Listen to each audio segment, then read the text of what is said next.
Hello ladies and gentlemen, and welcome to round 4 of the Toyota Southwest Superlate season. It's another warm day, a little bit windy, and we've got a great field of competitors ready to rock and roll on this big Willow Springs road course. You see the cars lined up, ready to race, and we go racing here. Round number 4, and they're all heading down into turn number 1, exactly side by side, and they make it.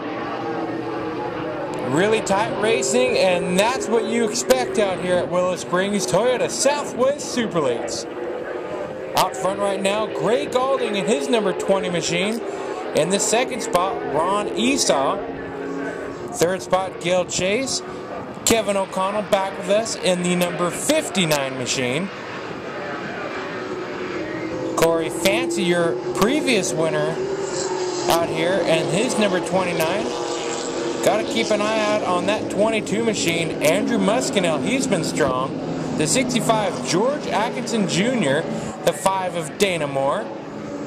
The number 51 of Steve Hamilton. The 57 of Chuck Craddock, and the 29 machine driven by Gary Dion. As you see them S-ing down the S's, if you will, down the back, heading into turn 8 and turn 9. Gray Galding has the lead, but he hasn't really run away at all from Ron Esau, though Ron Esau looks to be getting a challenge. Here's short end. Oh, Esau a little off track. I was going to say he's getting a bit of a challenge from the veteran behind the veteran. That'd be the 63 of Gail Chase, who's won a race this season as well.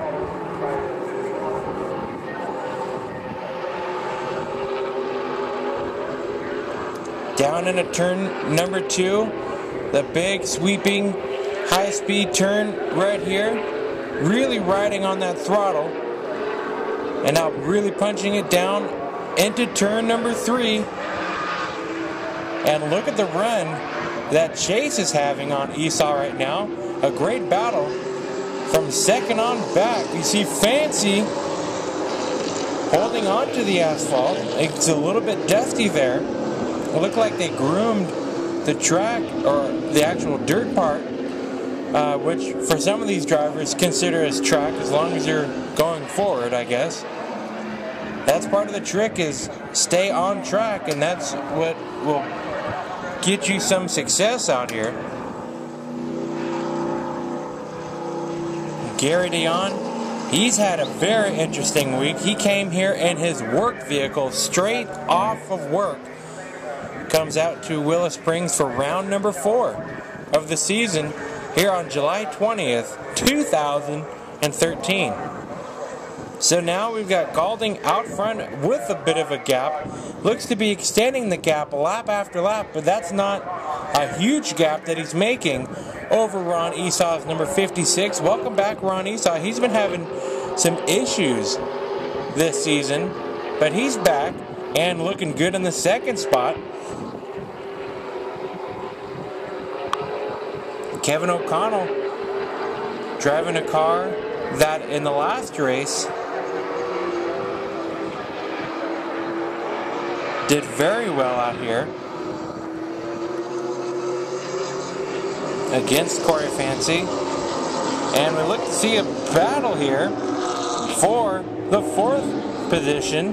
Corey Fancy looking to the outside. Driver's right is, I guess, considered outside on a road course. We just call looking to the right side.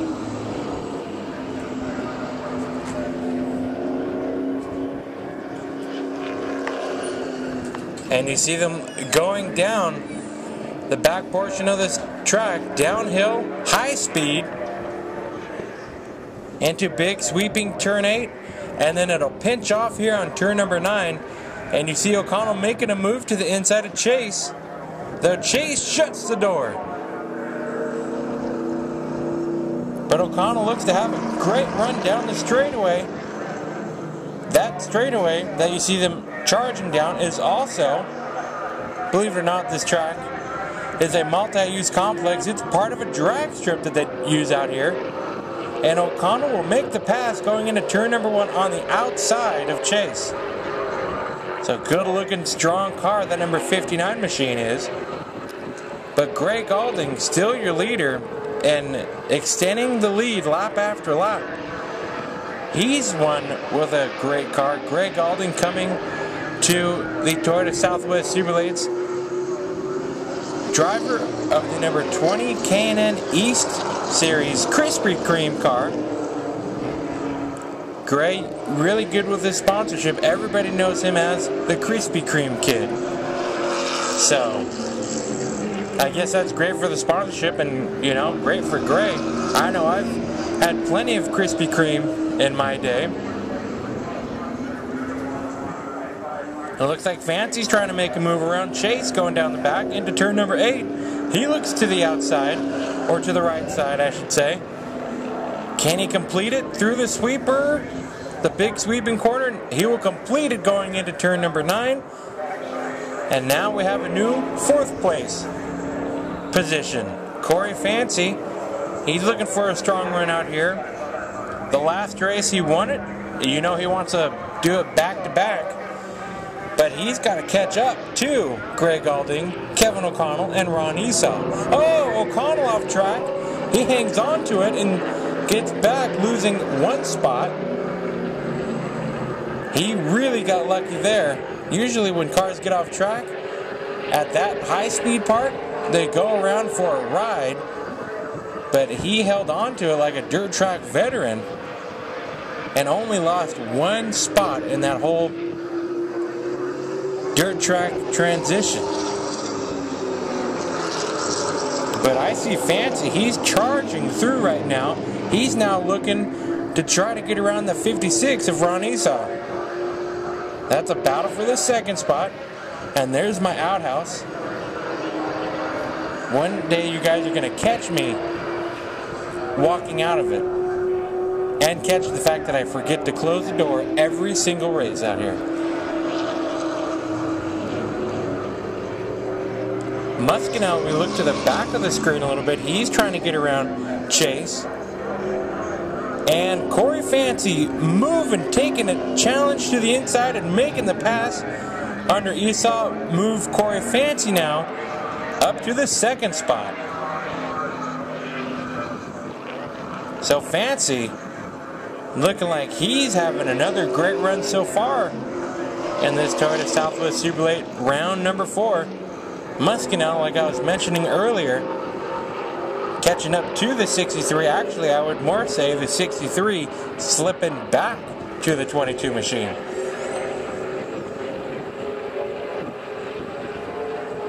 Gray Gaulding still with the lead, though it looks like Fancy is on the charge here in the 2nd spot. Can he catch up to Gaulding? Oh! And as we now see why the 59, not only did he have a great run going into the corner, but as you see the 29 of Gary Dion in the dirt, looked like he made a loop. Obviously we didn't get it on camera, but he looped it going in to turn number 3 and parked it off track, trying to get it refired, and he definitely got that thing running.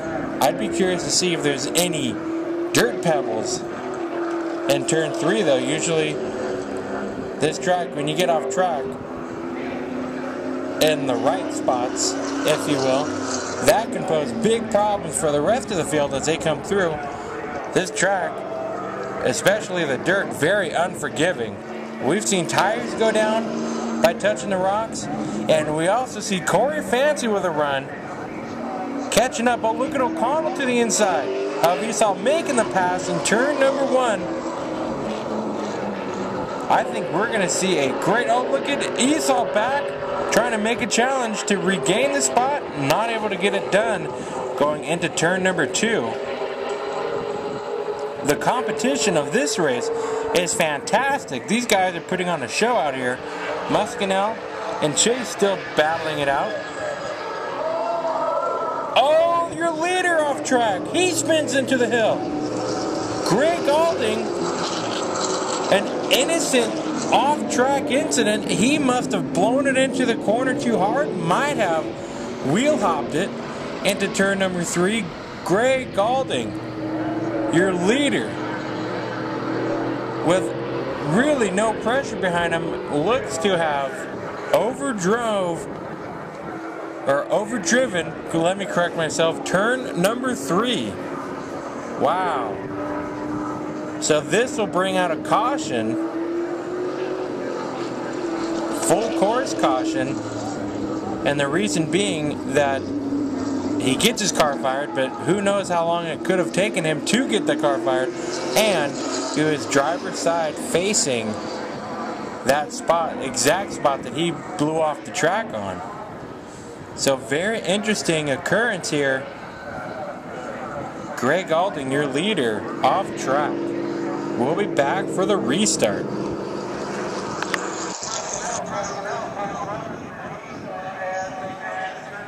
So we are back. I'm sorry I had some camera issues and some cameraman problems. We are back racing again here at the Toyota Southwest Superlate, round number 4, July 20th. Esau making a move to the inside of Muskinel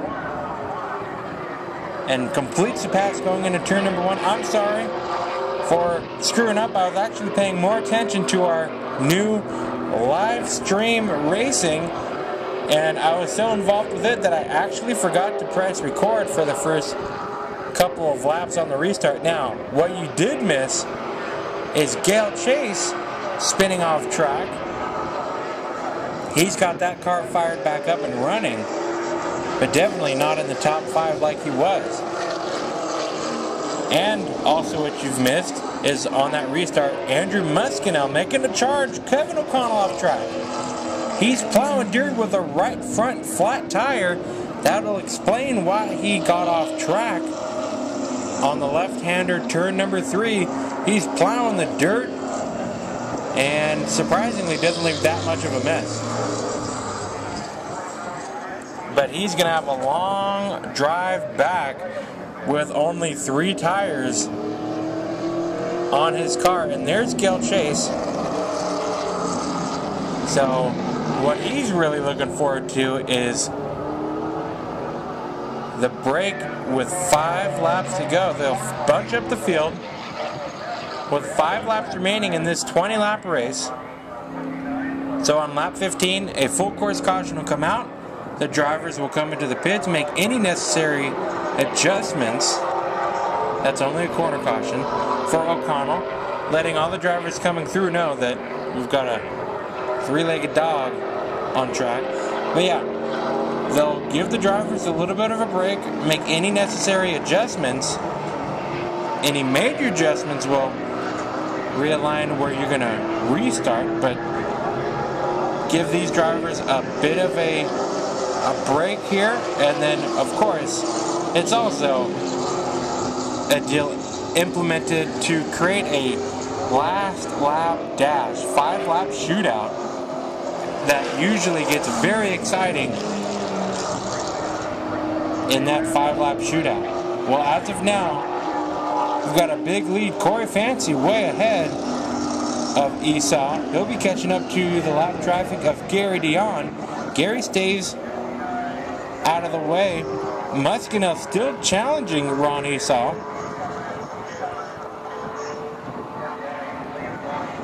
And O'Connell now makes it safely off the track. And what a long drive on 3 wheels. He can't go fast, obviously. He'll shred up the tire, ruin the wheels, potentially hurt the suspension.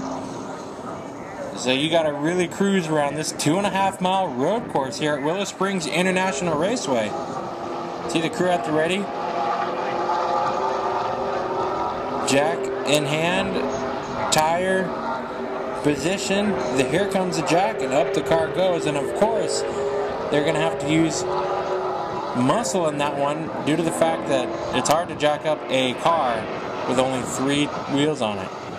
So they're going to have to help lift the car back up to get the jack under there. And Muskinel still challenging sideways.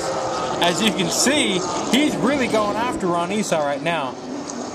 He's flipping that switch on, still sideways out of turn number 4. The switch is on and it's go time. He wants that spot bad. He wants that second spot. And Greg Gaulding really benefited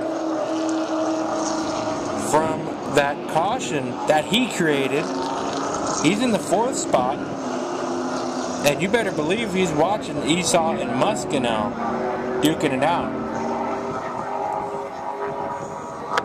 He's also in the understanding that we still got a shootout left to go. But Corey Fancy looking to double down, do 2 for 2 in the past 2 races out here at Willow Springs. Your leader at the point with Esau in 2nd spot. Ron Esau, a veteran, the inaugural NASCAR Southwest Tour champion of the West Coast. So the veteran Ron Esau, he's driven everywhere and everything. He's been in Australia racing NASCAR. I even said Australia like an Australian, I guess. But he's been in Australia racing NASCAR. He's been anywhere and everywhere. This veteran out here in the 2nd spot definitely knows this track off the back of his hand. Driven many laps out here. He's won a race out here in the Southwest Tour. I believe actually has the track record in the Winston West, now K&N Pro Series West, when they ran out here in the 80s, which would be actually pretty neat to see them back, but who knows? It may or may not happen in the near future. It'd be nice to see though. I bet you that race would be wild. Just like this one so far. Esau making a run. Muscanel slipping back. Esau putting the foot on the gas and really closing in on your leader, Corey Fancy. So maybe he's hearing me right now, and I'm giving him all these accolades, and now he knows he's on camera, so he's gonna really get on the gas. He's also in the understanding that he wants to go for it now. Only a few laps remaining before the shootout caution.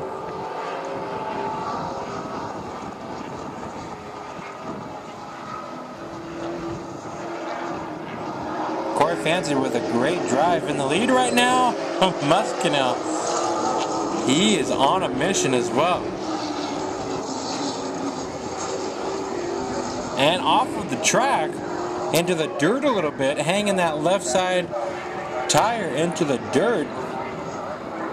I wonder if Muscanel understands that this is an asphalt race, because he's definitely driving it like it's on a dirt track. That goes to show how aggressive that driver is, wanting to get to the next position, which is what you ask for in a driver, always wanting the next spot or the next car ahead of you. He's running on a mission right now, but so is Ron Esau, and Corey Fancy's going to have his work cut out for him, because he's got a hard-charging veteran behind him. Corey Fancy, a driver out here, a younger driver that has a ton of experience on this track. He's driven many laps around here.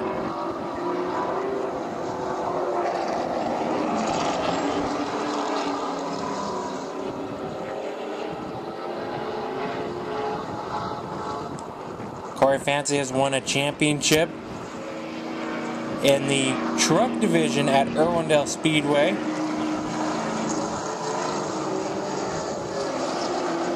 And he's looking to win a championship out here in the 2013 season. Greg Gaulding getting some camera time there in the 4th position. Gary Dion staying off track. Gary Dion, we'll just put it this way, he's underpowered out here, but he's a neat guy that we love to see out here. He's a stuntman as his day job, so it's probably the best interest in himself and all the other competitors that he is underpowered, because who knows, if we were to get a big time motor like these drivers, look out, because I don't think he would be going through the S's correctly. He'd probably just go straight, just like this front straightaway. Esau looking to make a challenge here, and across the line, not able to get it done. You see the checkered flag out? No, that's not the end of the race. It's really just the beginning. Esau trying to get the lead here on lap number 15. And you see the field bunched back up, getting ready for the last 5 laps. And as you can see, I remembered to hit record after the break.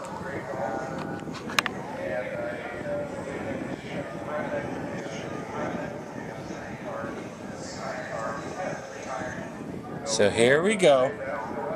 Field bunched back up on the restart. It's Muscanel, Esau, Atkinson, Fancy,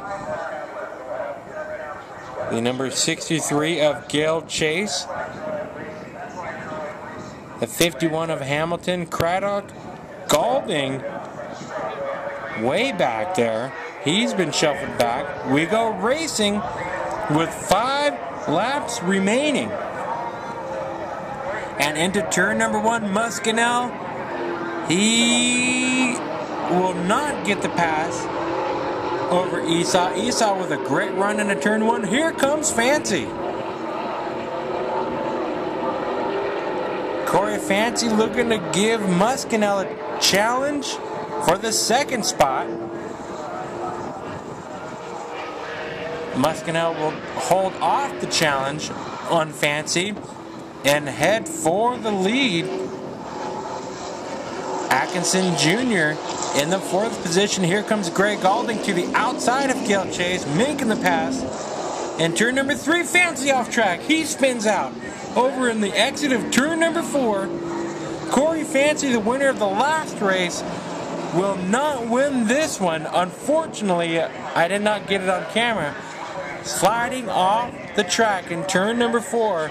That'll be a huge, huge loss in points for that 29 machine. I would wonder if he just spun it off track or if something might have broken. Uncharacteristic for that 29 machine, other than really driving it hard. Battle for the lead down the front straightaway. Coming across the line, who's it going to be on this lap?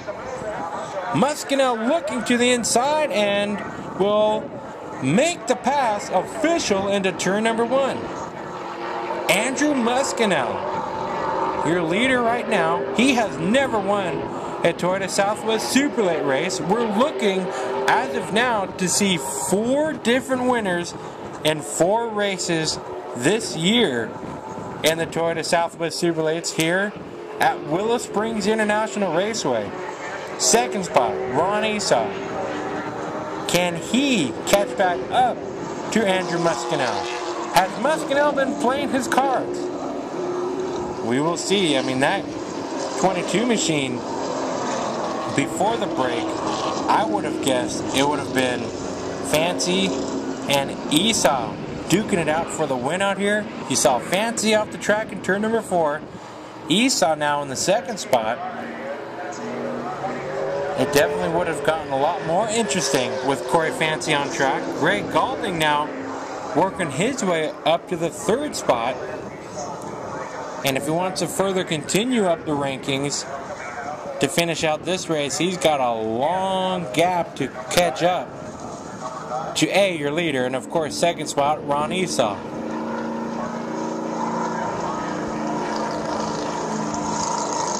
Look at the flags blowing in the wind. It goes to show how windy and how much of a crosswind these drivers are having out here at the Toyota Southwest Superlate race here at Willow Springs. Now, of course, for the people that are watching that have no idea what the weather is usually like here in Rosemont, California, it always gets windy after 12 o'clock noon. For some reason, they turn on the wind generators, the turbines start flying, and it stays windy till the evening time. It's something I have no idea what or why it is. And as you see, it is windy right now, and of course in the middle of July, It'll be warm out here, and the wind actually feels like air conditioning in a lot of ways when you're sitting in the shade or working under a race car in the heat. And it looks like Gaulding is making time on Ron Esau. We could have a battle for the second spot closing in here in just a few turns. Gray Gaulding in that number 20 machine. He's closing in on Esau's number 56. And off track. I'm telling you, this kid's on a mission to win here. And looking for the battle for second. Gaulding to the outside of Esau makes the pass. And it looks to me like Esau either just gave it up or he's having car issues. Because that car completely is dogging, or Esau just didn't want to finish second today. Either way, look at it now. If Gaulding wants to catch up to your leader, he's got a huge gap to make up, but he's already made up a huge gap already with just a few laps to go. And as you're seeing, how many more times is Muskinel going to be able to stay on track? He's slipping and sliding again out of turn number 4. He was just put the left sides off the track down the front straightaway. That could help Gaulding, and that can create a battle for the lead here with just a few laps remaining. Gaulding, as you see, he's driving it pretty hard, but he's also staying on track. Andrew Muskinel, he's put a lot of time and focus into Willow Springs International Raceway. He came in late 2012 to race in the Toyota Southwest Superlate, overworked the car, overhauled it, and coming out here this year with a very nice piece to compete with your leader as they run down the front straightaway. White flag in the air, and all he's really got to do is stay on track, and he's got this race in the bag. Andrew Muskinel towing from Las Vegas to come out here and race in the Toyota Southwest Superlate this year. And a rounding through turn 2, going down into turn number 3. If you remember earlier this year, that 22 machine locked up the rear wheels and slid into George Atkinson Jr. right at turn number 3, and he's slideways out of turn 4. I was convinced we were going to lose the lead here in turn number 4. He hangs on, nearly overcorrected it out of turn number 4. Andrew, the race, you've got a few more corners left, and then you can celebrate. But well, who am I to say? He's driving, and I'm not. Down the back chute into turn number 8. He's making it work right now. Past the Toyota, big 2-story balcony, out of turn number 9, and off the track again. Your winner today, round number 4 of the Toyota Southwest Superlates, Andrew Muskinel.